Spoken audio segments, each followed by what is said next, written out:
नमस्कार विद्यार्थियों, मैं महाकालेश्वर मिश्र पुनः उपस्थित हूँ एक नए वीडियो के माध्यम से। आज हम साक्ष्य अधिनियम इंडियन एविडेंस एक्ट 1872 के संबंध में बहुत ही संक्षिप्त में कंसाइज फॉर्म में डिस्कशन करेंगे।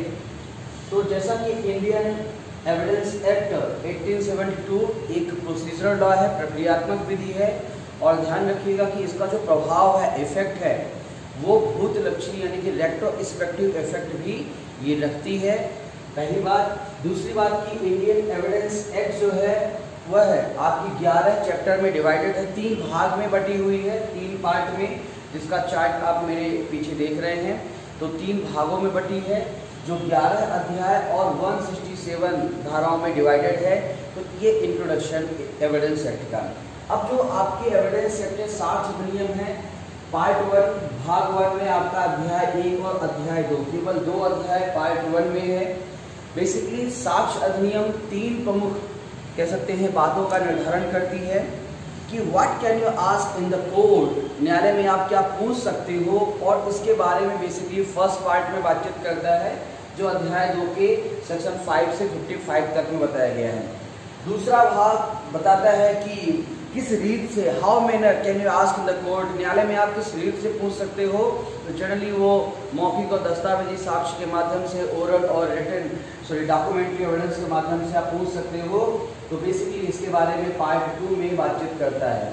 और तीसरा है कि किस व्यक्ति से आप ये पूछ सकते हो, which person can you ask, तो किस व्यक्ति से पूछ सकते हो साक्षी के विषय में, विटनेसेस के बारे में, वर्डन ऑफ प्रूफ के बारे में जो बातचीत करता है, वो आपके पार्ट 3 में बातचीत करता है, जो सेक्शन 101 से स्टार्ट होता है और 166 तक चलता है। तो बेसिकली आपकी जो एविडेंस एक्ट है, साक्ष्य अधिनियम है, वो 3 प्रमुख चीज़ों पर डिवाइडेड है, ठीक है ना। 3 पार्ट में 3 प्रमुख प्रश्नों का उत्तर देती है मुख्य तौर पर। अगली बात की जो साक्ष्य अधिनियम है, ये 3 द रूल ऑफ रेलिवेंसी, सुसंगति के नियम पर आधारित है। पहला कहता है कि evidence must be confined to fact in issue, यानी कि कोई भी साक्ष्य विवादित तथ्य तक सीमित होना चाहिए, ये पहला चीज कहता है। दूसरा कहता है कि हियर से एविडेंस नॉट एडमिसेबल, सुनी सुनाई साक्ष्य या अनुसूत साक्ष्य ग्राह्य नहीं है। और तीसरा कहता है कि प्रत्येक मामले में, एवरी केस, सर्वोत्तम साक्ष्य, बेस्ट एविडेंस ही आपको न्यायालय में पेश करना चाहिए।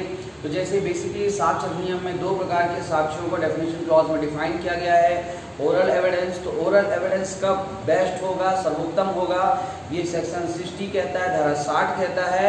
और दूसरा है डॉक्यूमेंट्री एविडेंस, दस्तावेजी साक्ष्य। तो डॉक्यूमेंट्री एविडेंस कब बेस्ट होगा, इसके बारे में 2 धाराएं डिस्कशन करती है, 64 और 91। तो ये एक आपका बेसिक इंट्रोडक्शन। अब हम बातचीत करेंगे अध्याय प्रारंभिक में, जहाँ पर लागू। तो ध्यान रखिएगा कि आपकी जो एविडेंस एक्ट है, तो कोई भी न्यायालय जहाँ पर न्यायिक कार्यवाहियाँ, ठीक है ना, जुडिशियल प्रोसीडिंग होती है, फिर सेना न्यायालय भी क्यों ना हो, वहाँ पर एविडेंस एक्ट लागू होती है, ठीक है ना। अब यहाँ पर समझिएगा, न्यायिक कार्यवाहियों को आपके CRPC सेक्शन 2I में डिफाइन किया गया है कि जब साक्ष्य शपथ पर लिया जाता है, ठीक है ना, evidence taking on auth, that is judicial proceeding, न्यायिक कार्यवाही कहलाती है, जिसके बारे में बातचीत करता है। इसके अलावा जो विशेष अधिनियम के तहत अपॉइंटेड मार्शल कोर्ट है, सेना न्यायालय है, आर्बिट्रेटर के सामने कार्यवाहियाँ है, या कोई भी साक्ष्य जो एफिडेविट के माध्यम से, शपथ पत्र के माध्यम से दिया गया है, ध्यान रखिएगा उसके संबंध में आपकी एविडेंस एक्ट एप्लीकेबल नहीं होती है। तो ये आपकी बेसिक चीज़। फिर उसके बाद अगली बातचीत करते हैं। तो यहाँ पर ध्यान रखिएगा कि साक्ष्य अधिनियम की, जो कि पहले 1 सितंबर 1872 से एप्लीकेबल थी ब्रिटिश इंडिया में, बाद में आज़ादी के बाद जम्मू कश्मीर में लागू नहीं होती थी, लेकिन वर्तमान में 31 अक्टूबर 2019 से ये संपूर्ण भारत पर एप्लीकेबल है, ये यहाँ पर ध्यान में रखिएगा। अब अगली आते हैं आपका इंटरप्रिटेशन क्लॉज में, निर्वचन खंड में, जो सेक्शन 3 और 4 के अंतर्गत बातचीत करता है। अब यहाँ पर न्यायालय को डिफाइन किया गया है, जनरली न्यायालय के अंतर्गत किनको शामिल किया गया उसको बताया गया है। न्यायाधीश, मजिस्ट्रेट और साक्ष्य लेने के लिए वैध रूप से प्राधिकृत व्यक्ति जो है वो न्यायालय आते हैं। देन उसके बाद यहाँ पर तथ्य को डिफाइन किया गया है, जो 2 प्रकार के होते हैं। एक होते हैं आपके बाह्य तथ्य, एक्सटर्नल फैक्ट, ठीक है ना, जिनको आप अपने सेंसेस इंद्रियों के माध्यम से देख सकते हो, सुन सकते हो, महसूस कर सकते हो, वो कहलाता है एक्सटर्नल फैक्ट। और दूसरा कहलाता है आपका इंटरनल फैक्ट, आंतरिक तथ्य, जिनको अपने मेंटल कंडीशन, मानसिक दशा अवस्था पर उनको महसूस कर सकते हो, जैसे आशय, ज्ञान, उपेक्षा, ठीक है ना, तो सद्भाव, तो ये सभी चीज़ें जो है तो आपका यानी कि इंटेंशन, नॉलेज, ठीक है ना, गुड फेथ, ये सभी जो है तो आपका कह सकते हैं कि आंतरिक तथ्य कहलाते हैं। देन उसके बाद अगला है यहाँ पर आपका, देखिए सुसंगत तथ्य को बताया गया, पहले हम विवादित तथ्य को समझेंगे। तो विवादित तथ्य यानी कि कोई भी ऐसा तथ्य जिनको लेकर के पक्षकारों के मध्य विवाद हो, और यदि उस तथ्य का निर्धारण हो जाता है तो पक्षकारों के अधिकार, दायित्व और नियोक्ता को भी डिटरमाइन, राइट्स, लायबिलिटी और डिसेबिलिटी को भी डिटरमाइन किया जा सकता है, तो वो कहलाते हैं आपके फैक्टिंग इशू। सिविल में इनको बोला जाता है आपका इश्यूज, और क्रिमिनल में इनको हम बोलते हैं चार्ज, ठीक है ना। देन उसके बाद सुसंगत तथ्य, यानी कि कोई भी कह सकते हो कि जो विवादित तथ्य, फैक्टिंग इशू है, तो विवादित तथ्यों को जिन तथ्यों के माध्यम से साबित किया जाता है, प्रूफ किया जाता है, जैसे एक सिंपल सा है कि क्या कोई विवादित संपत्ति वादी की है, तो फिर ऐसी कंडीशन में वादी इसके संबंध में जो भी सबूत पेश करता है वो रेलेवेंट फैक्ट पेश करेगा, पहली बात तो। और वो सुसंगत तथ्य क्या होंगे, वो धारा 5 से लेकर के 55 तक में बताया गया है। तो ये एक सिंपल सा यहाँ पर विवादित तथ्य और सुसंगत तथ्य की डेफिनेशन, ठीक है, जो संसक्त हो, जुड़े हुए हो, और कह सकते हो कि धारा 5 से 55 तक में आते होंगे, तो वो सभी सुसंगत तथ्य कहलाते हैं। देन यहाँ पर अगली जो डेफिनेशन है, क्योंकि डेफिनेशन क्लॉज में प्रश्न बनते हैं, अगली जो डेफिनेशन है यहाँ पर ध्यान रखिएगा, दस्तावेज, डॉक्यूमेंट्स, फिर उसके बाद एविडेंस, साक्ष्य। तो बेसिकली साक्ष्य की यहाँ पे प्रकार बताया गया है कि साक्ष्य 2 प्रकार का होता है। मौखिक साक्ष्य होता है, यानी कि जहाँ पर न्यायालय पक्षकारों की परीक्षा करता है, एग्जामिनेशन टू विटनेसेस, तो वो मौखिक साक्ष्य। और दस्तावेजी साक्ष्य, यानी कि न्यायालय जब किसी भी दस्तावेज को निरीक्षण के लिए, इंस्पेक्शन के लिए कॉल करता है, दैट इज डॉक्यूमेंट्री एविडेंस, तो ये यहाँ पर बताया गया है। देन अगली चीज़ यहाँ पर, अगली चीज़ है साबित, ना साबित, साबित नहीं हुआ, प्रूफ। सीधी सी बात है कि न्यायालय के समक्ष जितने भी सबूत हैं, जितने भी तथ्य पेश किए गए हैं, जितने भी मैटर्स को न्यायालय ने कंसिडर किया है, विचार में लिया है, उन सभी का वैल्यूएशन करने के बाद न्यायालय एक कंक्लूजन पर निकलता है, ठीक है ना, कंक्लूजन पर निकलता है, ठीक है ना, और स्पष्ट तौर पर निकलता है या लगभग उस कंक्लूजन तक ऑलमोस्ट पहुंच जाता है, तो ये कहलाता है साबित, यानी कि पहुंच जाता है कि भाई ये अपराध किसी व्यक्ति ने किया है कि नहीं किया, दैट इज प्रूफ, ठीक है ना। और जब इसका जस्ट होता है, यानी कि सभी साक्ष्यों का विचारण करने के बाद न्यायालय किसी कंक्लूजन पर बिल्कुल अंत में बिल्कुल तय हो जाए कि किसी और ने अपराध किया होगा लेकिन इस अक्यूज नहीं किया है, तो ना साबित। और जब न्यायालय कंफ्यूज हो जाए क्या करें, ठीक है ना, क्या करें कि ना करें, तो फिर ऐसे कंडीशन में ना साबित हुआ, ना तो ना साबित हुआ, तो नॉट प्रूफ। तो यहाँ पर इस प्रकार से 3 पार्ट में यहाँ पर डिफाइन किया गया है। अगली चीज़ कहता है उपधारणा, प्रिजम्पशन। तो उपधारणा बेसिकली टू एज्यूम, मतलब कह सकते हो टू एज्यूम वन फैक्ट, किसी एक तथ्य को देख करके किसी अनदर टू अनदर फैक्ट, यानी कि एक तथ्य को देख के किसी अन्य तथ्य का निष्कर्ष लगाना, एक तरह से उसका एक अंदाजा लगाना, तो ये आपकी उपधारणा कहलाती है। साक्ष्य अधिनियम के अंतर्गत ध्यान रखिएगा कि बेसिकली उपधारणा 3 प्रकार की होती है, पर पहली कहलाती है तथ्य की उपधारणा, ठीक है ना, प्रिजम्पशन ऑफ फैक्ट। तो जहाँ जहाँ पर आप पढ़ते हो कि मे प्रिज्यूम, उपधारणा कर सकेगा, तो ये तथ्य की उपधारणा होती है, और तथ्य की उपधारणा हमेशा डिबेटेबल होती है, खंडनीय होती है। फिर उसके बाद जहाँ जहाँ, तो यहाँ पे ध्यान रखिएगा तथ्य की उपधारणा के संबंध में उस तथ्य के आधार पर प्रिजम्पशन करना है कि नहीं करना है, it is description of court, ये न्यायालय का विवेक होता है, ठीक है ना। फिर आते हैं विधि की उपधारणा। तो विधि की जो उपधारणा है वो 2 पार्ट में होती है, एक रिबेटेबल होती है, खंडनीय होती है, एक इनरिबेटेबल होती है, अखंडनीय होती है। तो जो खंडनीय होती है विधि की उपधारणा, उसके संबंध में जनरली न्यायालय बाध्य है, बाउंड कह सकते हो कि बाउंड है उस तथ्य के आधार पर एक निष्कर्ष तक जाने के लिए। लेकिन चूंकि नेचुरल जस्टिस के तहत पक्षकारों को भी सुनवाई का अवसर मिलता है, तो यदि पक्षकारों ने उस पर्टिकुलर जो तथ्य है उसको डिस्प्रूव कर दिया है, ना साबित कर दिया है, तो फिर उस उपधारणा से बच सकते हैं। यही विधि की खंडनीय उपधारणा के संबंध में बातचीत करता है। अखंडनीय उपधारणा एक तरह से कंक्लूसिव प्रूफ होता है, निश्चायक सबूत के तौर पर बताया गया है, ठीक है ना। तो अखंडनीय उपधारणा एक तरह से अनडिस्प्यूटेड फैक्ट की तरह काम करती है, यानी कि जिसके बारे में न्यायालय ना तो किसी प्रकार से आपको अलाउ करेगा कोई सबूत पेश करने के लिए, और ना ही वहाँ पर कोई विवेक का उपयोग करेगा, वो सीधे उसके आधार पर एक फाइनल कंक्लूजन तक पहुँच जाएगा। ये कहलाता है आपका कंक्लूसिव प्रूफ, विधि की जो है जो आपका बोलते हैं अखंडनीय, इनरिबेटेबल प्रिजम्पशन ऑफ लॉ। देन उसके बाद तथ्य विधि की मिश्रित उदाहरण भी होती है, लेकिन साक्ष्य अधिनियम इसके बारे में कोई बातचीत नहीं करता है। तो ये आपका बेसिकली जो सेक्शन 3 और 4 है इंटरप्रिटेशन क्लॉज, तो यहाँ पर हमने कंप्लीट कर दिया। अब आते हैं तथ्यों की सुसंगति के विषय में। जो तथ्यों की सुसंगति के बारे में जो बातचीत है सेक्शन 5 से लेकर के 55 तक में, 5 से 55 तक में बताई गई है। तो 5 से 55 तक की जो बातचीत है, सबसे पहले तो इसको एक चार्ट के माध्यम से आप समझ सकते हो। तो सबसे पहले सामान्य नियम जनरल रूल सेक्शन 5 में कहता है कि न्यायालय के सामने केवल विवादित और सुसंगत तथ्यों के संबंध में ही साक्ष्य दिया जा सकता है, यानी कि साक्ष्य के क्षेत्र को लिमिटेड करता है सेक्शन 5।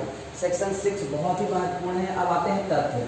तो तथ्य के बारे में ध्यान रखिएगा, 6 से 16 तक में तथ्य कौन कौन से तथ्य रेलेवेंट हो सकते हैं, इसके बारे में बातचीत जो है तो आपका सेक्शन 6 टू कह सकते हो कि 16 तक में बताया गया है। तो सेक्शन 6 जो है धारा 6 जो है बेसिकली कहता है कि एक ही संव्यवहार सेम ट्रांजेक्शन के अंतर्गत होने वाले जो भी कार्य या लोग है, एक्ट और ओमिशन कोई स्टेटमेंट है, वो रेलेवेंट हो सकते हैं।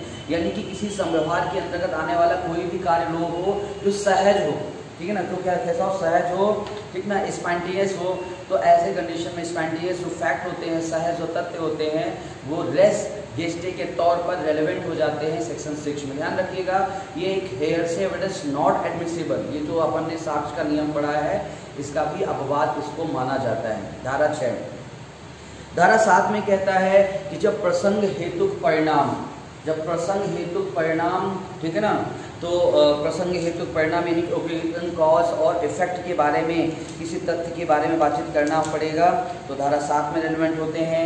धारा 8 कहता है कि मोटिव, प्रिपरेशन और प्रीवियस सब्सिक्वेंट कंडक्ट, पूर्व पश्चात का जो आचरण होता है, हेतु तैयारी पूर्व पश्चात का आचरण, धारा 8 में सुसंगत होता है। धारा 9 ध्यान रखिएगा कि धारा 9 में अपने आप में कह सकता है कि कई चीज़ें वहाँ पे 7-8 प्रकार निकल के आते हैं। तो तथ्यों के स्पष्टीकरण पुनः स्थापन करने के संबंध में जो सबूत होते हैं वो धारा 9 में सुसंगत होते हैं, किसी तथ्य को स्पष्टीकरण के लिए, किसी साक्ष्य के स्पष्टीकरण करने के लिए। तो इस प्रकार से धारा 9 जो है तो बहुत ही ब्रॉड तरीके से आपकी 7-8 चीज़ों को यहाँ पे एक तरह से इंक्लूड करती है, ठीक है ना। तो जैसे स्पष्टीकरण पुनर्स्थापन के लिए, इंगित अनुमान का समर्थन खंडन करने के लिए, पहचान करने के लिए, इसके आइडेंटिफिकेशन जो परेड होती है वो जो है उसमें जो रिपोर्ट दी जाती है, ठीक है ना, वो धारा 9 में रेलेवेंट होती है, यहाँ पर ध्यान में रखिएगा। तो ये धारा 9 है। धारा 10 कहता है कि पारस्परिक सहमति, म्यूचुअल कंसेंट या कॉन्स्पिरेंसी के संबंध में कोई तथ्य पेश किया जाता है तो वो आपकी धारा 10 में रेलेवेंट होती है। धारा 11 बहुत ही महत्वपूर्ण है, ओटी यहाँ पर बनते रहते हैं प्रश्न कि तो when the fact otherwise relevant become the relevant, यहाँ पर वही चीज़ है कि अदरवाइज इनरेलेवेंट होते हैं, लेकिन यहाँ पर इनकॉन्स्टेंट फैक्ट भी जो है तो असंगत तथ्य भी यहाँ पर सुसंगत हो जाते हैं, ठीक है ना। एक यहाँ पर प्ली ऑफ एलिबाई का नियम यूज़ किया जाता है, अन्यत्र उपस्थिति का नियम, ठीक है ना, यानी कि अपराध किसी व्यक्ति के ऊपर यदि ये चार्ज लगा है कि आपने अपराध किया है और यदि वो ये तथ्य पेश करता है कि मैं तो उस पर्टिकुलर समय में कहीं और था और वहाँ से आ करके अपराध करके वापस चले जाना इम्पॉसिबल था, तो फिर ऐसे सर्कमस्टांसेस में प्ली ऑफ एलिबाई का बचाव मिलेगा। देन उसके बाद सेक्शन 12 बेसिकली सिविल मामलों में काम करता है कि जो डैमेजेस वगैरह, कंपनसेशन वगैरह को डिसाइड करने के लिए तथ्य वहाँ पर रेलेवेंट होते हैं। सेक्शन 13 जो है तो रूढ़ या प्रथा के बारे में बातचीत करता है, और सेक्शन 14 जो है वो मेंटल फैक्ट्स, मानसिक तथ्य को कब सुसंगत होंगे, जैसे आशय, ज्ञान, उपेक्षा के संबंध में जो तथ्य होते हैं वो कब सुसंगत होते हैं। तो यहाँ पे कहता है मन की दशा, स्टेट ऑफ माइंड, तो मन की दशा यानी कि आशय, ज्ञान, सद्भाव, उपेक्षा, ठीक है ना, इंटेंशन, नॉलेज, गुड विल और नेग्लिजेंस, इसके संबंध में जो जितने भी चीज़ें हैं, तथ्य हैं, वो रेलेवेंट होते हैं सेक्शन 14 में। फिर उसके बाद आपका कि शरीर की दशा, स्टेट ऑफ बॉडी और शारीरिक संवेदना, ये 3 चीज़ों को यहाँ पर रेलेवेंट करता है। ध्यान रखिएगा सेक्शन 14 में कोई विशेष नियम नहीं बताया गया है पूरी तरह से सेक्शन 14 में कि किसी तथ्य के आधार पर क्या प्रिज्यूम करना है, क्या डिसाइड करना है कि किस तहत किस मतलब शरीर की दशा होगी कि मन की दशा होगी, शारीरिक संवेदना होगी, उस तत्व का निष्कर्ष निकालने का काम जो है तो न्यायालय का है। तो न्यायालय जो है तो अपने विवेक का प्रयोग करके, डिस्क्रिशन का प्रयोग करके इस बात का निर्धारण कर सकता है। सेक्शन 14 का ही एक्सटेंशन विस्तार सेक्शन 15 है, जो बेसिकली कहता है कि कोई भी कार्य एक्सीडेंटली है कि इंटेंशनली है, आकस्मिक है या साशय है, इसका निर्धारण धारा 16 के तहत किया जाता है। धारा 15 के तहत किया जाता है। और धारा 16 कहता है कि कारोबार के अनुक्रम में, ठीक है ना, धारा 16 भी एक तरह से एक उपधारणा को प्रस्तुत करती है, प्रेजम्पशन को प्रस्तुत करती है कि कारोबार के अनुक्रम में, ठीक ना, ड्यू कोर्स ऑफ बिजनेस यदि कोई भी कार्य किया गया है तो उसके बारे में उस तथ्य पेश किया जा सकते हैं और उसके आधार पर न्यायालय एक तथ्य की खंडनीय उदाहरणा तक जो है तो कह सकते हो डिबेटेबल प्रेजम्पशन ऑफ फैक्ट तक जो है तो पहुँच सकती है। यहाँ पर ध्यान में रखिएगा। तो ये आपका जो पहला पार्ट है वो तथ्य, तो कौन कौन से तथ्य रेलेवेंट हो सकते हैं, सुसंगत हो सकते हैं अकॉर्डिंग टू एविडेंस एक्ट, वो धारा 6 से 16 तक में बातचीत करता है।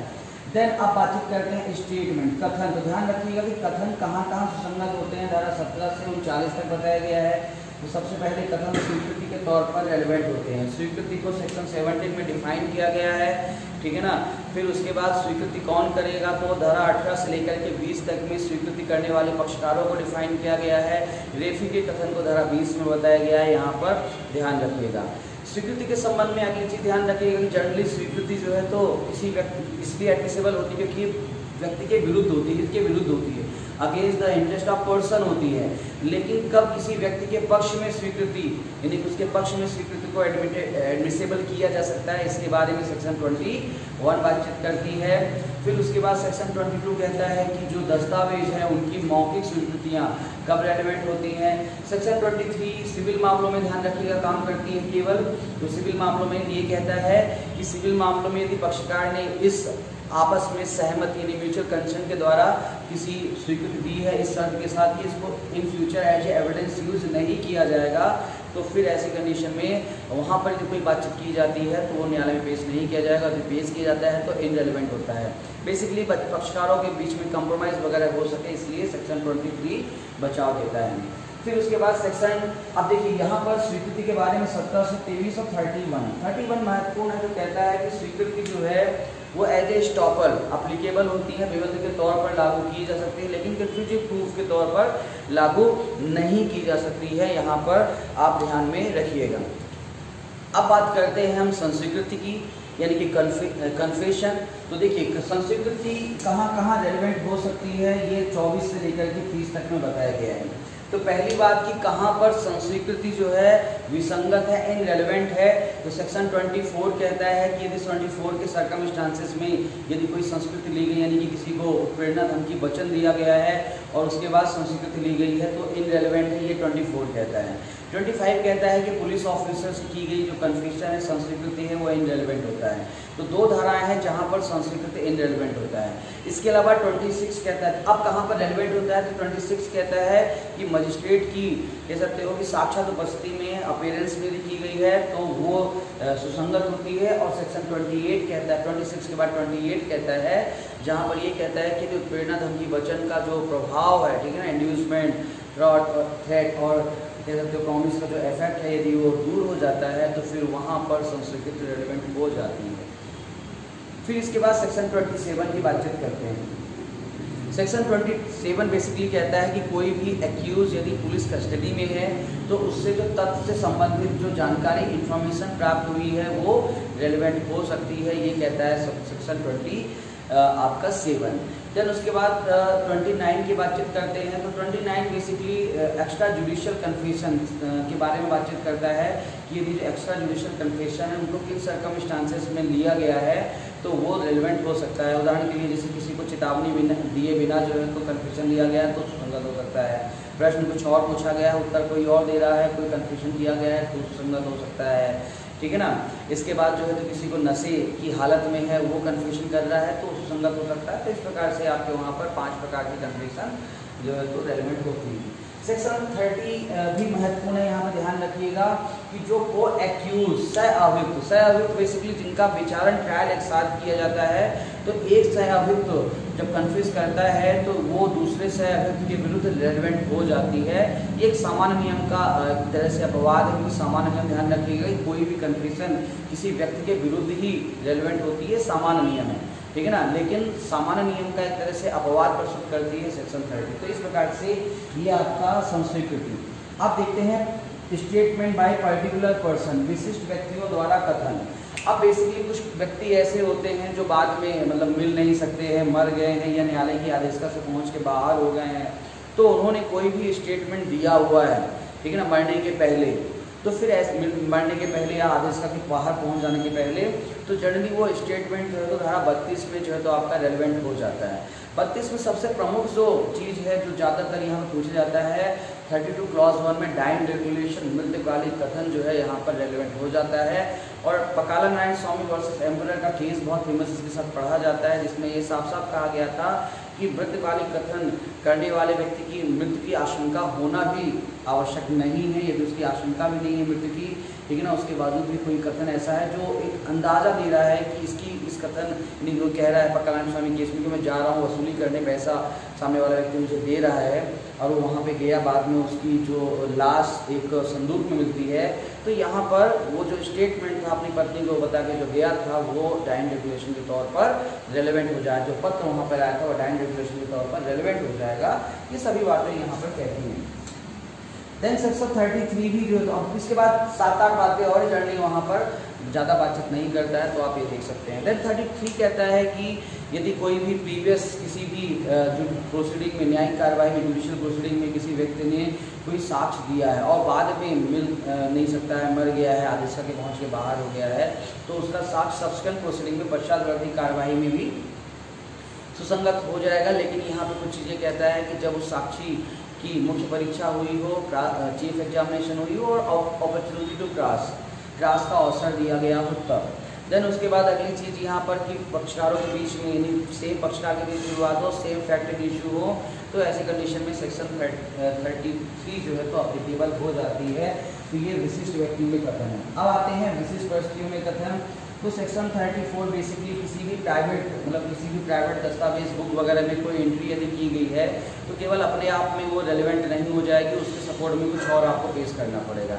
35 कहता है कि किसी भी सरकारी पब्लिक सर्वेंट के द्वारा during the performance public duty लोक कर्तव्य के पालन के दौरान किसी भी सरकारी दस्तावेज में जो भी एंट्री की गई है वो रेलेवेंट हो जाती है, सुसंगत हो जाती है। यही बात आपका जो है तो सेक्शन 35 कहता है, ठीक है ना।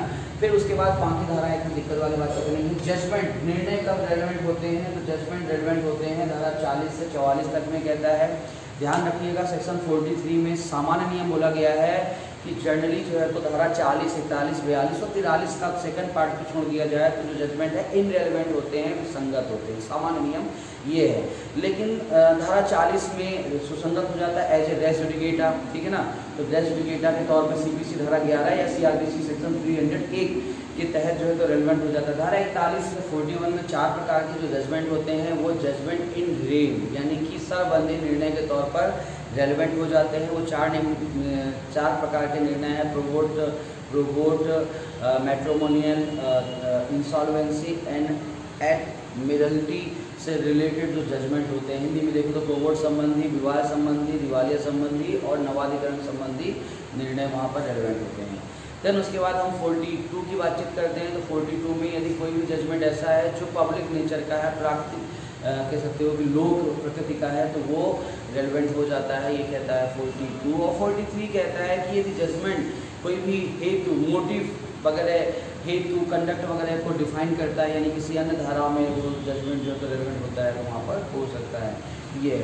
और ध्यान रखिएगा कि इन सभी धारा जहाँ पर सुसंगत हो सकता है इनका जो परंतु है सेक्शन 44 कहता है, वहाँ पे साफ साफ बताया गया है कि यदि पक्षकार ने न्यायालय ने जो जजमेंट दिया है जो कंप्लेंट नहीं था या कपट के द्वारा दिया गया है या दुर्लभ संधि कल्यूशन है, ठीक है ना, तो कम्पटेंसी, फ्रॉड, कल्यूशन के आधार पर जजमेंट जो है तो आपका विसंगत होता है, ये सेक्शन 40 आपकी कहती है।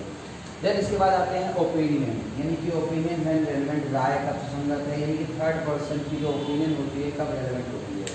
यहाँ पर ध्यान रखिएगा कि सेक्शन 45 से 51 को आप 2 पार्ट में डिवाइड कर सकते हो, एक्सपर्ट विटनेस ओपिनियन और non expert witness opinion. Expert witness opinion में सेक्शन 45 में कहता है कि 5 चीज़ों के लिए यानी कि विज्ञान, कला, विदेशी विधि, हस्तलेख और अंगुली चिन्ह, इन 5 के लिए जो है तो कोई विशेष ज्ञान रखने वाले व्यक्ति का जो साक्ष्य है वो यहाँ पर सुसंगत हो जाएगा। ध्यान रखिएगा जो डॉग ट्रैकिंग वगैरह होता है वो भी आपका विज्ञान साइंस के तहत आने वाला जो है तो एक्सपर्ट विटनेस है, ठीक है ना। अब्दुल रज्जाक वर्सेस महाराष्ट्र राज्य के केस में माननीय सुप्रीम कोर्ट ने यहाँ पर बताया। देन उसके बाद यहाँ पर अगली चीज़ ध्यान रखिएगा कि 45A में वहाँ पर बातचीत करता है, ठीक है ना, कि आपका इलेक्ट्रॉनिक विशेषज्ञ साक्षी का वहाँ पर परिचय,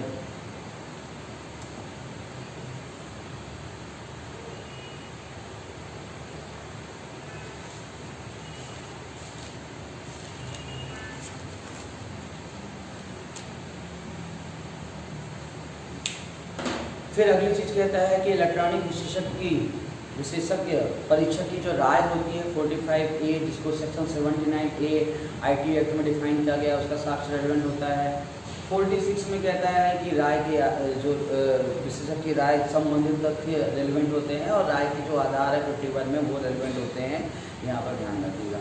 और नॉन गैर विशेषज्ञ साक्षी के संबंध में जो बातचीत है वो आपका सेक्शन 47 से, तो यहाँ पे 47 कहता है हस्तलेख सिग्नेचर के संबंध में कोई भी नॉन एक्सपर्ट विटनेस की जो राय है वो रेलिवेंट होती है, थर्ड पर्सन, ठीक है ना। देन उसके बाद अधिकार रूढ़ी 48 में, प्रथा सिद्धांत, ठीक है ना, प्रथा custom, rights custom 48, usage tenant 49, और नातेदारी आपका कह सकते हो कि ओपिनियन ऑफ रिलेशनशिप के संबंध में जो है तो आपका 50 में ये सुसंगत होते हैं, तो ये यहाँ पर ये बातचीत करता है। देन अगली बातचीत हम करते हैं तो सील के साक्ष्य का सुसंगत होते हैं, धारा 52 से 55 कहता है। देखो धारा 52 कहता है सामान्य नियम है कि सिविल मामलों में सील विसंगत होती है, सामान्य नियम है, लेकिन धारा 52 का एक तरह से परंतु का धारा 55 जो कहता है कि सिविल मामलों में यदि नुकसान निर्धारित करने संबंधी कोई सील है तो वो रेलेवेंट हो जाता है, तो ये हो गया आपका सेक्शन 52-55। देन उसके बाद आपराधिक मामलों की बातचीत करें तो धारा 53 साफ साफ कहता है कि आपराधिक मामलों में पूर्वतन यानी कि पहले से अच्छा सील, गुड कैरेक्टर के संबंध में कोई एविडेंस दिया गया है, दैट इज रेलेवेंट, वो क्या होता है आपका सुसंगत होता है, ठीक है ना। लेकिन सेक्शन 54 कहता है कि यदि पहले से ही बुरा यानी कि पूर्वतन जो है तो प्रीवियसली यदि मान लीजिए बैड कैरेक्टर का जो एविडेंस दिया गया है तो वो इनरेलेवेंट होता है, लेकिन यदि पहले किसी पक्षकार का अच्छा सील दिया गया है तो उत्तर में आप बुरे सील का साक्ष्य दे सकते हो, यही चीज़ यहाँ पे कहता है, ठीक है ना। 53A जो है ये 2013 के बाद जोड़ी गई है कि महिला की किसी प्रकार से सेक्सुअल एक्सपीरियंस के संबंध में किसी प्रकार का साक्ष्य एविडेंस यहाँ पर उसके कैरेक्टर के बारे में नहीं दिया जाएगा, यही कहता है आपका सेक्शन 53A, ठीक है ना। तो इस प्रकार से आपकी धारा 5 से 55 तक में जो है तथ्यों की सुसंगति के बारे में बातचीत कर सकता है। अब यहाँ पर आते हैं सेकंड पार्ट में, तो न्यायिक सूचना सेक्शन 56 कहता है न्यायिक सूचना जिन तथ्यों के बारे में हम ये प्रिज्यूम कर सकते हैं कि न्यायालय को इनका ज्ञान होगा, ठीक है ना, इसको बोलते हैं जुडिशियल नोटिस। और 57 में बेसिकली वो कुछ बताए गए हैं तथ्य जो जिनके बारे में ऐसा मान के चला जाएगा कि न्यायालय को उनकी जानकारी होगी। देन उसके बाद स्वीकृतियाँ, अब देखो यदि किसी पक्षकार ने कोई स्वीकृति कर दी है तो फिर ऐसी कंडीशन में स्वीकृति के आधार पर फिर साक्ष्य पेश करने की आवश्यकता नहीं होगी, न्यायालय अपने विवेक का प्रयोग कर सकता है कि उस स्वीकृति को एडमिसेबल करके यानी स्वीकार ग्राह्य करके वो उसके आधार पर जजमेंट दे सके, ठीक है ना। तो ये चीज़ है। अब आते हैं कि तथ्यों को किस प्रकार से साबित कर सकते, तो यहाँ पे हमने देखा था कि तथ्यों को साबित करने की आवश्यकता नहीं है। अब तथ्यों को आप किस प्रकार साबित कर सकते हो, तो पहला है मौखिक साक्ष्य 59। तो मौखिक साक्ष्य कहता है कि दस्तावेज की अंतर्वस्तु, ठीक है ना, कंटेंट्स ऑफ डॉक्यूमेंट्स को छोड़ दिया जाए तो जितने भी तथ्य हैं वो मौखिक साक्ष्य के द्वारा साबित किए जाने चाहिए। और धारा 60 जो best evidence the rule of best evidence define करता है, कहता है कि मौखिक साक्ष्य हमेशा डायरेक्ट होना चाहिए, प्रत्यक्ष होना चाहिए, जिसने देखा हो सुना हो उसके द्वारा ही वहाँ पर किया जाना चाहिए। और मौखिक साक्ष्य प्रत्यक्ष होना चाहिए, इसका अपवाद हियरसे एविडेंस एडमिसेबल होता है। कुछ जगह पर तो ध्यान रखिएगा कि आपका धारा 6 हो गया, फिर स्वीकृति हो गई, ठीक है ना, एडमिशन, कन्फेशन, ठीक है ना। तो ये बेसिकली जो है तो आपका, और सेक्शन 60 का जो है तो फर्स्ट प्रोवाइड हो, ये सभी जो है तो बेसिकली मैं आपको बता दूं कि ये सेक्शन ये इस नियम का अपवाद है कि हियरसे एविडेंस नॉट एडमिसेबल, इस नियम का अपवाद प्रस्तुत कर देंगे, ठीक है ना। अब आते हैं डॉक्यूमेंट्री एविडेंस। तो डॉक्यूमेंट्री एविडेंस को देखो, अब डॉक्यूमेंट्री एविडेंस के बारे में सेक्शन 61 से बातचीत चालू करता है और सेक्शन 90A तक चलता है। इसको नीचे जो मैंने चार्ट बना रखे हैं उस चार्ट में आप समझ सकते हैं। तो किसी दस्तावेज की अंतर्वस्तु को आप कैसे साबित कर सकते हो, धारा 61 कहता है कि अंतर्वस्तु को आप प्राथमिक या द्वितीयक साक्ष्य के द्वारा साबित कर सकते हो। प्राथमिक साक्ष्य क्या होगा, धारा 62 में डिफाइन किया गया है, और द्वितीयक साक्ष्य क्या होगा, धारा 63 में डिफाइन किया गया है। देन उसके बाद धारा 64 कहता है बेस्ट एविडेंस की जनरली किसी भी दस्तावेज की अंतर्वस्तु को प्राथमिक साक्ष्य के द्वारा ही साबित करोगे। ये बातचीत आपका सेक्शन जो है तो 74 कहता है। देन उसके बाद 75 उन सर्कमस्टांसेस को बताता है जिन परिस्थितियों में किसी दस्तावेज का सेकेंडरी एविडेंस द्वितीयक साक्ष्य पेश किया जा सकता है। उदाहरण के लिए कोई दस्तावेज किसी विरोधी पक्षकार के कब्जे में है, तो विरोधी पक्षकार के कब्जे में है तो फिर ऐसी कंडीशन में उसको धारा 66 का नोटिस जाएगा कि भाई वो दस्तावेज न्यायालय में पेश कर दो। अब यदि वो दस्तावेज न्यायालय में पेश नहीं करता है तो ऐसे सर्कमस्टांसेस में आप धारा 65 के तहत कोई भी किसी भी प्रकार का सेकेंडरी एविडेंस पेश कर सकते हो। एक उदाहरण और समझिए, कोई भी दस्तावेज लोक दस्तावेज है, पब्लिक डॉक्यूमेंट्स है, तो ध्यान रखिएगा कि पब्लिक डॉक्यूमेंट्स पढ़ेंगे सेक्शन 77 कहती है कि उसका हमेशा सर्टिफाइड सेकेंडरी कॉपी, ठीक है ना, तो प्रमाणित द्वितीयक साक्ष्य ही पेश किया जाएगा। तो ये चीज कहता है। और 66 मैंने बता दिया नोटिस के संबंध में बातचीत करता है।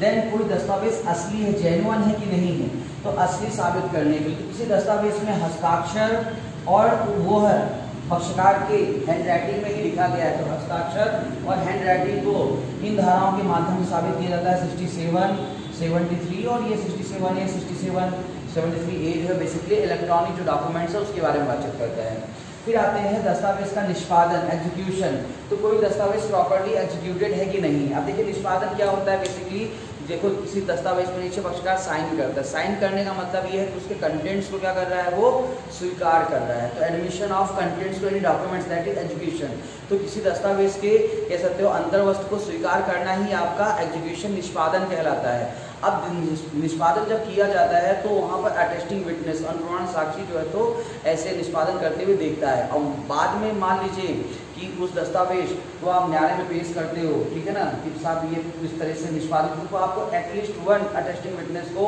पेश करना पड़ेगा, ये सेक्शन 68 कहता है, ठीक है ना। बिल के संबंध में भी ध्यान रखिएगा कि धारा लागू होती है, लेकिन जब बिल प्रोवोट हो जाती है, कन्वर्ट हो जाती है, तो वहाँ पर काम नहीं करती है, या कोई भी जो रजिस्टर्ड डीड होते हैं वहाँ पर भी ये धारा काम नहीं करती है, सेक्शन 68।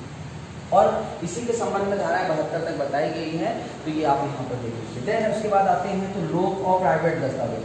सेक्शन 74 में लोक दस्तावेज के बारे में बातचीत करता है, पब्लिक डॉक्यूमेंट। सेक्शन 75 में प्राइवेट डॉक्यूमेंट्स के बारे में बातचीत करता है। सेक्शन 76 में कहता है कि पब्लिक डॉक्यूमेंट्स को किस प्रकार से सर्टिफाइड किया जाएगा।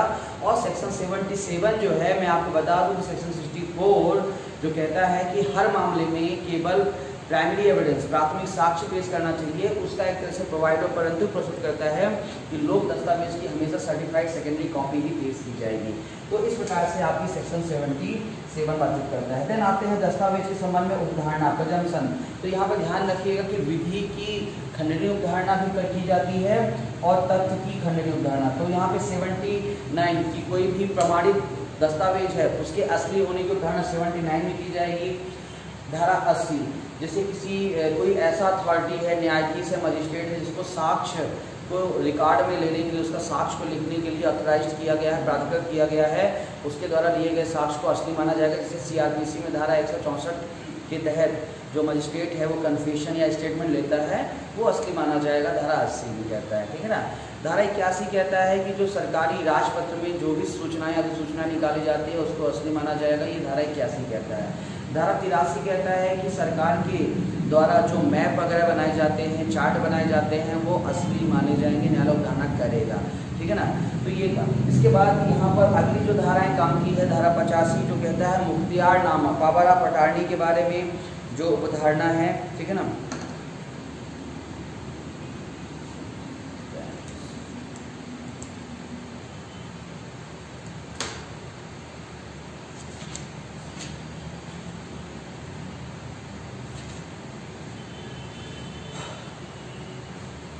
तो अगली धारा है धारा 85 जो मुख्तियारनामा के बारे में उदाहरण करती है। धारा 85A इलेक्ट्रॉनिक करार के बारे में उदाहरण करती है। 85B जो है तो इलेक्ट्रॉनिक अभिलेख और इलेक्ट्रॉनिक चिन्ह के बारे में उदाहरण करती है। और 85 जो C है वो इलेक्ट्रॉनिक चिन्ह प्रमाण पत्र के बारे में उपधारणा करती है। देन उसके बाद सेक्शन 89 ये कहता है कि भाई किसी भी विरोधी पक्षकार को धारा 60 का यदि नोटिस दिया गया है, 89 की बात मैं कर रहा हूँ, तो धारा 60 का नोटिस दिया गया है और उसने कोई दस्तावेज पेश नहीं किया और तो फिर वहाँ पे किसी पक्षकार ने कोई दूसरी सेकेंडरी कॉपी पेश कर दी है, तो न्यायालय उसके बारे में उपधारणा करेगा कि वो प्रॉपर्ली सही तरीके से एग्जीक्यूटेड है और उसमें जो स्टाम्प वगैरह लगे हुए हैं, जो रजिस्टर्ड है, वो सभी सही तरीके से हुआ है, ठीक है ना। तो न्यायालय इसके बारे में सेल्फ रिज्यूम करेगा। तो इस प्रकार से धारणा करेगा इस बारे में प्रावधान है। कर सकेगा में 86 है कि किसी प्राइवेट प्राधिकार के द्वारा मैप वगैरह बनाया गया है तो धारणा कर सकेगा कि जेन्युइन है। फिर काम की धारणा धारा 90 30 साल पुराने दस्तावेज के बारे में उदाहरण कर सकता है और 90A में जो है तो 5 साल पुराने दस्तावेज के बारे में उदाहरण कर सकेगा। तो इस प्रकार से दस्तावेज की उदाहरणा। सेक्शन 91 3 चीज़ों की बातचीत करता है, संविदा की शर्त, संपत्ति का व्ययन और अनुदान। तो इन 3 चीज़ों के संबंध में केवल दस्तावेजी साक्ष्य पेश किया जाएगा, डॉक्यूमेंट्री एविडेंस पेश किया जाएगा, हो सके तो प्राइमरी एविडेंस और नहीं तो सेकेंडरी एविडेंस पेश किया जाएगा। यही 91 कहता है। ये भी सर्वोत्तम साक्ष्य का नियम प्रस्तुत करती है कि इन 3 चीज़ों के संबंध में, यानी कि आपका जो term of contract, disposition of property और अनुदान यानी कि ग्रांट के संबंध में आपको डॉक्यूमेंट्री एविडेंस ही पेश करना पड़ेगा। यहाँ पे भी ध्यान रखिएगा कि इसमें कोई वेरिएशन होता है, फेरफार होता है, चेंजेस होता है, तो वहाँ पर भी आपको डॉक्यूमेंट्री एविडेंस ही पेश करना पड़ेगा। यही सब बातचीत आपकी सेक्शन जो है तो 91 से 100 तक में बताते हैं। देन आते हैं साक्ष्य को पेश किया जाना और उसका प्रभाव, बहुत ही महत्वपूर्ण पार्ट है। तो यहाँ पे सबसे पहले वर्डन ऑफ प्रूफ की बातचीत करता है, सबूत के भार की बातचीत करता है, ठीक है ना। तो सबूत का भार जनरली उस पक्षकार पर रहता है तो सकारात्मक पक्ष, ठीक है ना, अफर्मेटिव साइड किसी भी साक्ष्य का उठाता है। तो जैसे कोई पक्षकार न्यायालय से चाहता है कि साहब मैं ये संपत्ति मेरी है, आप ऐसा घोषित करो, तो उसको वर्डन ऑफ प्रूफ उसके ऊपर रहता है, ये कहता है। इसलिए धारा 101 में कहता है कि वर्डन ऑफ प्रूफ जनरली वादी पर होता है और प्रोसिक्यूशन पर होता है, जो किसी एक्यूज पर चार्ज लगाता है कि साहब इसने जो है तो अपराध, एलिगेशन लगाता है, सॉरी, इसलिए ये अपराध किया है, ठीक है ना। तो प्रोसिक्यूशन एलिगेशन लगाता है, उसके आधार पर न्यायालय चार्ज लगाता है। तो यहाँ पर आपका जो है तो आप कह सकते हैं सेक्शन 101 की बातचीत करता है। और चूंकि इसके आधार पर न्यायालय आपका फैक्ट इन इशू को, यानी कि उस मामले में जो विवादित तथ्य है उसका निर्धारण करती है, इसलिए हमेशा स्टेबल रहता है, ठीक है ना। देन उसके बाद 102 में बेसिकली साक्ष्य को पेश करने का नियम के बारे में बातचीत करती है। तो यहाँ पर वही कहता है कि भाई जो जिस पक्षकार को वर्डन ऑफ प्रूफ है उसको साक्ष्य पेश करना पड़ेगा, लेकिन वो असफल हो जाता है, फेल हो जाता है, तो फिर वहाँ पर मामले का डिसीजन न्यायालय कर सकता है। तो चूँकि ये कह सकते हो फिक्स होता है, ये कह सकते हो फिक्स नहीं रहता, सॉरी, ये आपका चेंजेबल होता है, यानी कि कॉन्स्टेंटली जो है तो बदलता रहता है, ठीक है ना। जैसे एक पक्षकार ने साथ दे दिया तो दूसरे में चला जाएगा, दूसरे ने दे दिया तो वापस चला आएगा। तो इस प्रकार से कॉन्स्टेंटली जो है तो चेंज होता रहता है। 102 विशिष्ट तथ्य के बारे में वर्डन ऑफ प्रूफ जो है धारा 103 कहता है, ठीक है ना। वर्डन ऑफ प्रूफ पर्टिकुलर फैक्ट, तो जो ग्राह्यता का नियम है, रूल ऑफ एडमिसिबिलिटी है, तो रूल ऑफ एडमिसिबिलिटी के बारे में बातचीत जो है वो सेक्शन 104 में करता है। फिर उसके बाद धारा 105 जो केवल आपराधिक मामलों पर लागू होती है कि कोई भी अभियुक्त ये कहता है कि उसका मामला अपवाद के अंतर्गत आता है, ठीक है, अकॉर्डिंग टू एक्सेप्शन, तो फिर ऐसे कंडीशन में वर्डन ऑफ प्रूफ अभियुक्त के ऊपर होगा, ये कहता है आपका धारा 105। तो धारा 105 सामान्य नियम के बारे में बातचीत करती है। अब इनके अपवाद, यानी कि अपवाद का मतलब ये है कि यहाँ पर वर्डन ऑफ प्रूफ जो है वो हमेशा वो विरोधी पक्षकार पर, एडवर्स पार्टी पर चला जाता है, यानी कि जो मना करता है इसको जिसके अगेंस्ट प्रूफ करना होता है बेसिकली उसके ऊपर चला जाता है। यहाँ पे ऐसा समझिए। तो यहाँ विशेष अपवाद है 106। तो यहाँ पे सर्कमस्टांशियल एविडेंस के आधार पर न्यायालय ने उदाहरण कर लिया कि ऐसा होगा, तो यहाँ पे वर्डन ऑफ किसी दूसरे के पक्षकार पर चला जाए। जैसे कोई व्यक्ति ट्रेन में सफ़र कर रहा है और वो किसी गलत बर्थ में बैठा हुआ है, तो भाई वहाँ पर जो सर्कमस्टांसेस हैं उसके आधार पर तो हम यही उदाहरण कर सकते हैं कि भाई आपके पास जो है टिकट नहीं होगा, ठीक है ना। तो वहाँ पर उसके पास, यात्री के पास टिकट है कि नहीं है, ये साबित करने का भार उसी के ऊपर है। तो ये धारा 106। धारा 100, अब देखिए इसके बाद यहाँ पर उपधारणाओं के बारे में बातचीत करता है।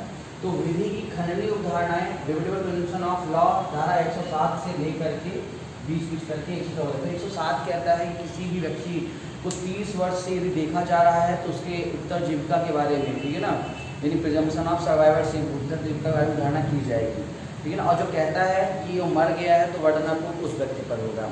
कोई व्यक्ति यदि 7 वर्ष से नहीं देखा गया है तो फिर ऐसी कंडीशन में उसकी सिविल डेथ, ठीक है ना, प्रिजम्पशन सिविल डेथ की उदाहरणा की जाएगी। लेकिन कोई कहता है कि उसने उसको जिंदा देखा है तो वर्डन ऑफ प्रूफ उसके ऊपर रहेगा।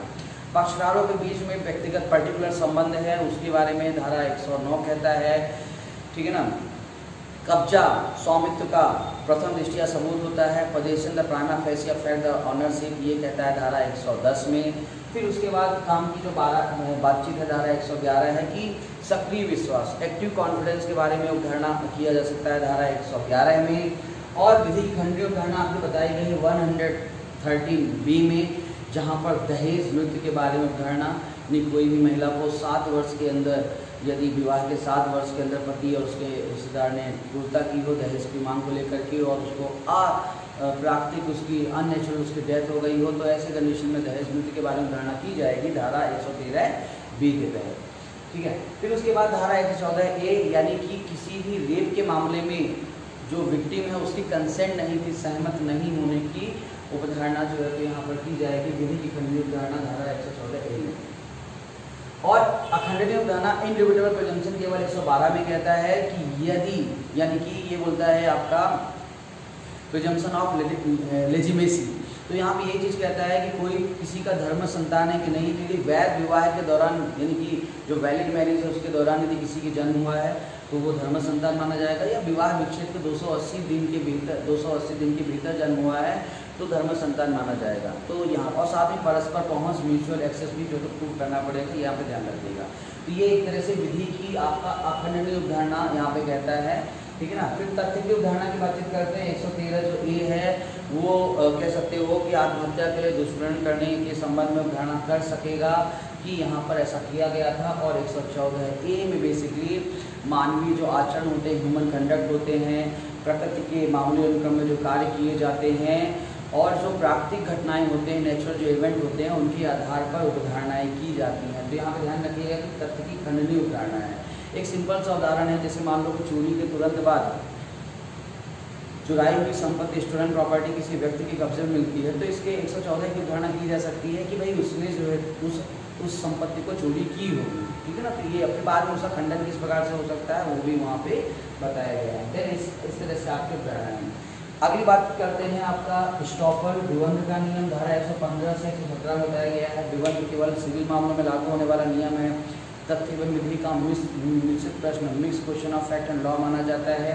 ठीक है ना। और बेसिकली जो है तो विबंध जो है कार्य घोषणा या लोग के द्वारा आप वहाँ पर विबंध कर सकते हो। फिर धारा 116 कहता है कि आपका जो टेनेंट होता है और जो आपका लाइसेंसी होता है, ठीक है ना, उनके लिए भी रूल ऑफ स्टॉपल एप्लीकेबल होता है। तो इस प्रकार से विबंध का नियम है। अब बातचीत करते हैं साक्ष्यों के विषय में। तो साक्ष्यों के विषय में देखिए कौन साक्षी हो सकता है, हू कैन बी विटनेस। धारा 118 से 120 और 132 से 134 इसके बारे में बातचीत करता है। धारा 118 कहता है कि कोई भी व्यक्ति साक्षी हो सकता है, कोई भी व्यक्ति, चाहे वो पागल हो, बूढ़ा हो, बच्चा हो, कोई भी व्यक्ति यहाँ पर साक्षी हो सकता है। बस ये है कि वहाँ पर देखा जाएगा कि उसको समझने की शक्ति है, they have power to understanding. ठीक है ना। और कॉजन का नियम, सावधानी का नियम ध्यान में रखते हुए कोई व्यक्ति साक्षी हो सकता है। ये धारा 118 कहता है। 119 कहता है कि कोई व्यक्ति जो किसी प्रकार से कम्युनिकेट करने में इनकैपेबल है, असमर्थ है, तो वो अपना साक्ष्य लीक करके दे सकता है, और जो लीक करके साक्ष्य देगा उसको as a oral evidence consider किया जाएगा। ये कहता है धारा 119, उसको मौखिक साक्ष्य के तौर पर विचार में लिया जाएगा। 120 कहता है कि पति पत्नी सिविल या आपराधिक कार्रवाइयों में एक दूसरे के विरुद्ध सक्षम साक्षी हो सकते हैं। 132 आपका कंप्लेबल विटनेस, विवशनीय साक्षी, यानी न्यायालय किसी साक्षी को साक्ष्य देने के लिए विवश कर सकता है, भले ही वो साक्ष्य दे देता है, उत्तर कोई देता है किसी प्रश्न का, तो उसको किसी अपराध में फंसाए। यहाँ पे ध्यान रखिएगा केवल न्यायालय उसको मिथ्या साक्ष्य देने के लिए भर दोषी कर सकता है और किसी के लिए दोषी नहीं कर सकता है। 133 बेसिकली जो आपका कंप्लाइंस होता है, सह अपराधी होता है, तो उसके साक्ष्य के आधार पर यदि दोष सिद्ध की जाती है तो गलत नहीं मानी जाएगी, उसको इलीगल नहीं माना जाएगा। ये कहता है 133। 133 एक सामान्य नियम कहता है, इसका एक विशिष्ट अपवाद है, पर्टिकुलर एक्सेप्शन है, जो धारणा के तौर पर धारा 114 कहता है, जहाँ पर ये बोला गया है कि जनरली जो है तो किसी सह अपराधी का कंप्लाइंस का जो साक्ष्य होता है वो विश्वास के योग्य नहीं होता है, तो न्यायालय केवल उसके आधार पर कोई निष्कर्ष नहीं निकालेगा, वो कोई अन्य साक्ष्य से उसकी संपुष्टि भी करेगा। तो यहाँ पे ध्यान रखेगा। 134 कहता है कि साक्ष्य की कोई निर्धारित संख्या नहीं बताई गई है, कितने भी साक्षी हो सकते हैं, यहाँ पर 134 कहता है।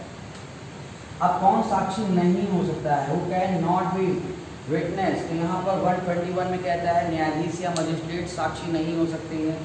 122 कहता है कि विवाह के दौरान यदि कोई कम्युनिकेशन किया गया है वो बाहर डिस्क्लोज नहीं की जाएगी है, ठीक है ना, वो बाहर डिस्क्लोज नहीं की जाएगी। 123 कहता है कि जो राज्य के कार्यकलाप यानी अफेयर ऑफ स्टेट के संबंध में जो सूचनाएं हैं उनको डिस्क्लोज नहीं किया जाएगा। जो कह सकते हो कि आपकी शासकीय सूचनाएं हैं उसको डिस्क्लोज नहीं किया जाएगा, 124 कहता है। और जो इन्फॉर्मर के बारे में जानकारी है, मुखबिर या सूचनाकर्ता के बारे में जानकारी है उसको डिस्क्लोज नहीं किया जाएगा, ये वाक्य यहाँ पे कहता है। 126 में प्रोफेशनल कम्युनिकेशन, व्यक्तिगत संसूचनाएं, तो वकील, बैरिस्टर आदि को जो संसूचना दी है उसको डिस्क्लोज नहीं किया जाएगा, तो ये काम की धारा यहाँ पे है। अब आते हैं एग्जामिनेशन ऑफ विटनेस, साक्ष्यों की परीक्षा। महत्वपूर्ण चैप्टर 135 से 166 तक में बताया गया है। ध्यान रखिएगा कि साक्ष्यों की परीक्षा जो है 135 से 140 तक में साक्ष्यों की परीक्षा के संबंध में प्रावधान किया गया। बहुत ही सिंपल समझते हैं। सेक्शन 135 में कहता है कि सिविल या आपराधिक जो विधि है उसमें जो परीक्षा बताई गई है उसके हिसाब से होगा, और जहाँ पर कोई प्रक्रिया नहीं न्यायालय अपना विवेक का प्रयोग करेगा। 136 कहता है कि न्यायाधीश डिसाइड कर सकता है, जज डिसाइड कर सकता है कि किसी भी साक्ष्य को एडमिट करना है कि नहीं करना है, ठीक है ना, ये 136 कहता है। 137 में 3 प्रकार की परीक्षाएं बताई गई हैं, examination in chief, cross examination, re examination, मुख्य परीक्षा, प्रति परीक्षा और पुनः परीक्षा। 138 में कहता है कि मुख्य परीक्षा जो होती है वो कंपलसरी होती है, उसका होना जरूरी होता है, बाकी प्रति परीक्षा और पुनः परीक्षा ये पक्षकारों के विवेक पर डिपेंड करती है, ठीक है ना, ये चीज़ यहाँ पे ध्यान में रखिएगा। 139 कोई भी व्यक्ति जिसको दस्तावेज पेश करने के लिए कॉल किया गया है तो उसकी प्रति परीक्षा क्रॉस एग्जामिनेशन नहीं होगी। 140 कहता है कि सील का साक्ष्य देने वाले साक्षी की जो है किसी प्रकार की परीक्षा, प्रति परीक्षा वगैरह, पुनः परीक्षा वगैरह हो सकती है 140। तो इस प्रकार से फिर आते हैं सूचक प्रश्न, यानी कि प्रश्न जो उत्तर को सुझाते हैं वो कहलाते हैं सूचक प्रश्न। धारा 141 कहता है, धारा 142 कहता है कि उनको कब नहीं पूछा जाएगा। तो सामान्य नियम है कि सूचक प्रश्न को मुख्य परीक्षा और पुनः परीक्षा में यानी कि एग्जामिनेशन इन चीफ और री एग्जामिनेशन में नहीं पूछा जाएगा। और 143 कहता है कि उनको केवल क्रॉस एग्जामिनेशन में पूछा जाएगा।